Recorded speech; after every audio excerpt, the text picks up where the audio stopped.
everyone. I'm Shauna Sparks, and I am here with Adam, who is the pastor of Life Point Church. And we today are going to learn a little bit more about Backpacks for Hope. So thank you for joining me. I appreciate that. Yeah. So tell me a little bit about how the program got started. Yeah, so we had a backpack program that we kind of inherited when we started the church back in 2013. February is when we started, and it provided school supplies to kids.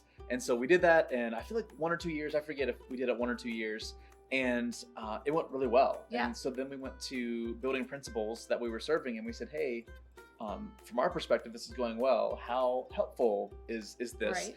And they were all like, meh. Like, and so we were like, okay. And the reason why is because they had so many other places where they could get school supplies for their students that makes sense. This was just kind of replicating what was already happening, but we were having families come to our building, but the schools had supplies here. And so we thought, well, I guess we shouldn't do that anymore, right? Because if they needed pens or paper, they could get that while they're in the classroom. Yes, okay. like that makes already sense. And so we began to think and pray about, well, so then what is a way that we could impact our community in the name of Christ that actually helps? And I think as a former teacher, and a lot of people in our family, my family are teachers. Yeah. Like I think about serving our community, and there's triage, right? Like if someone's homeless or starving, like we should do something to help that person. Absolutely. And a lot of that was already being done. Okay. And so I think I was more drawn to, man, what are some things we could do to maybe break these generational cycles of poverty?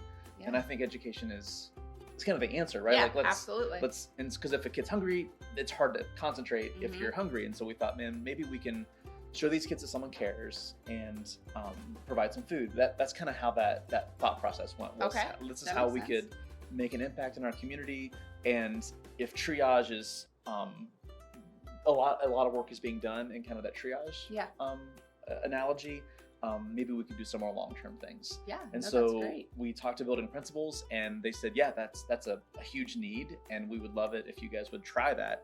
And so we piloted it. I don't know how many years ago. My dad probably knows. And we were like, okay, we think we can do 10 kids, and it ended up being 13 because there were some siblings, and it just worked out. And we asked, it was the dynamic principal, Margie Ark, and it was like, how is this helpful? How's it going? And she was like, this is really helpful. It's really making an impact. And so it just kind of grew from there. And so and I think last year it got up to in the 200s number of students we were serving. This year it's in the high hundreds in terms of students that we're serving this year. And so your head count is students, not per se families. So you could be helping multiple siblings within one family. Yes. That's great. Yeah. And so the idea being that they have meals when they're at school, whether they're on a lunch program or something like that. But then when they go home in the weekends, that there's potentially not that food or not that nutrition. Correct. Is that kind of how the mindset started? Yes. Okay. Yes. So, and I didn't even say that, but yeah, it's weekend meals. Okay. And so basically on Saturday and Sunday, obviously they're not in school. Right. And so if their family, for whatever reason, in this season, is struggling to provide food for their kids, we want to step into that gap and help those families to feed their kids, so that when their kids come back to school on Monday, their last meal, or the last good solid meal, wasn't on Friday at lunch. Right. And you don't need a PhD in educational psychology to know that's helpful. Right? Absolutely. Absolutely. So. Yeah, no, I think that's so great. And it's something, honestly, that I hadn't even thought of. I know that the lunch programs and all of those sorts of things exist. So the fact that you took a step back and kind of evaluated what you were already doing and using that to decide how can we best help the community, I think is incredible. So there's still families that aren't able to be helped. Is this because they haven't applied for yet, or is it because you're needing more funding to be able to expand, or what does that situation look like? I think it's both. Okay. I think there are some children who probably could use this service, and for whatever reason that permission slip never made it back. Gotcha. And so I think that's true.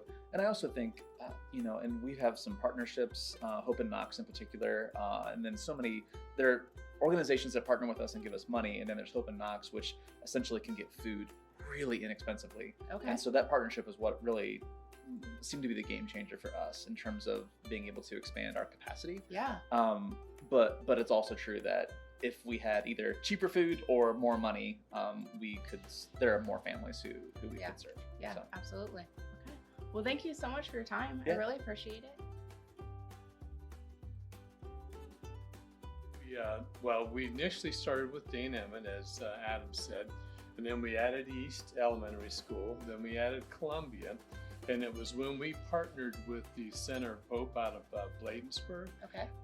that we were able to start going and expand to the different schools. Because before, the schools we were able to service were the ones that we had grant money and funding for, because we knew that we didn't want to start the school year with 85 kids, run out of funding in the spring, and have to cut that back, because it's a matter of what kids do you tell them that they have to go hungry this Right. weekend? Especially if they're depending on it already. And yeah, so I couldn't imagine making that decision. well, it was tough, and in essence, when we weren't in the other schools, that's what we were saying. Right. Your schools don't count. So, Right. by partnering with the Center of Hope, that allowed us to expand to all the elementary schools in Mount Vernon City Schools. The Learning Center, we were able to partner with them. The Knox County Career Center and the Career Center Elementary, the preschool. Okay. So currently, all the elementary schools, Learning Center, and Career Center Okay. are the schools that we work with. It's Great. all possible because of doing that partnership with the Center of Hope. Because when we first met up and they started to supply the food for us, because before go to Kroger's, find out what's on sale, you Yeah. order an up-to number of things from them, and That would be a go to full-time Walmart. job, just shopping. When we had a dietitian that was helping us make sure that we had quality food. Yeah. And we even had them do an evaluation as to the food quality we were doing. And they were expecting that our salt content, because we're doing canned foods Right. in many cases, and they said, yeah, your salt level was actually better than what they thought. So we always make sure that we have at least 2 breakfasts in there. Okay. And we want to have 2 main meals, because we're thinking Saturday, Sunday. Right. Okay. And then the vegetables with that, and then there'll be a snack and a fruit. We've had in some of our bags, we've had peppers and cucumbers, have carrots, certainly apples and oranges. It's about 4 or 5 different crews. We have a crew that comes right now. It's on Wednesday mornings and unloads the food when it gets delivered to us. Okay. And so then when they unload it, they try to get it set up for the people who are going to pack. Right. So it's a different group that packs at night than from the unloading. And it's different groups, but it's people that are connected with our church frequently. But then there'll be people. We had the Realtors group come out last year, and you've helped us Yeah. pack. And then this past Wednesday, we had the Kenyon College track team there Okay. and packed. And so, unpacking group, we have the packing group, and then we have another group so the last day of the school week, because if it's Friday's traditionally that day, Right. but if there have parent-teacher conferences, that last day may be Thursdays, Thanksgiving, the last day is Tuesday a lot Right. of times, or Wednesday. And so we have those guys deliver, and it's usually 3 or 4 pickup trucks that have the containers that go out.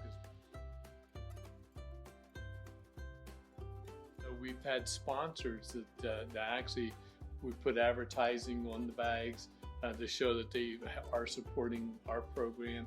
And then Nice. we've also gone to the Bureau of Motor Vehicles. Okay. And Yeah. they've donated 1,000 bags. The bags themselves, if we were to just purchase all the bags, and with the number of students we're doing, we'd be paying $75 every week just for Wow. bags. Wow. And That's so crazy.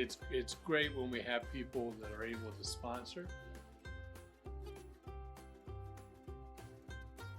For 2020 and the 2021 school year, and we had 100 kids. And so we did $2,500 worth of gift cards to Marshall's last year. And, you know, for the kids to be able to go and pick out what they want, you know, Marshall's doesn't have a whole lot of stuff, but they do have clothing, they do have toys, Right. and the families are able to go.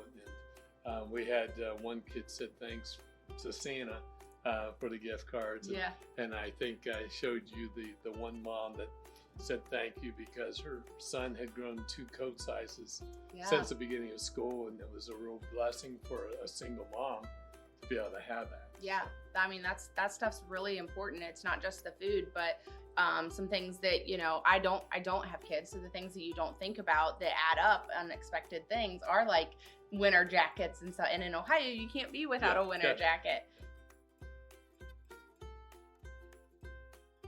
They do have to get a hold of me, and so they can send me emails. And, you know, my name's Bill Purcell, but my email is fairly simple. It's the spelling of my last name, then initials for Mount Vernon. So it's Pursel MTV, not the TV Right. show, MTV at yahoo.com. Okay. And then my cell phone number is 740-504-4063. Perfect. And you can text or call. We'll actually have a fundraiser. We do typically go after grant funds, but that's not enough to make our program Right. be as effective as what we're wanting to do. So we decided that we would do a golf outing this year at Irish Hills on June 25th. Okay. We are seeking sponsors for that, additional sponsors, because our goal would be able to have finances at the beginning of the school year instead Right. of piecemealing throughout the school year. Right. So the golf outing allows us to get that kickstart, and then people can always go to the Life Point Church website, Life Point Mount Vernon, so that they can go on to the Backpacks of Hope, and there's a tab there that they can click on and also donate directly right Okay. to the Backpacks.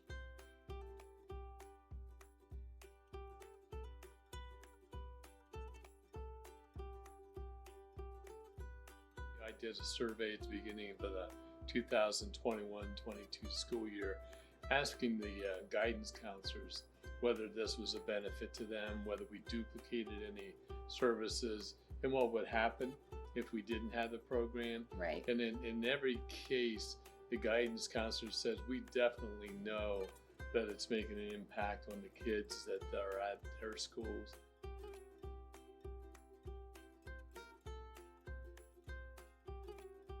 This is Andrew Thompson. He is the principal of Columbia Elementary School here in Mount Vernon.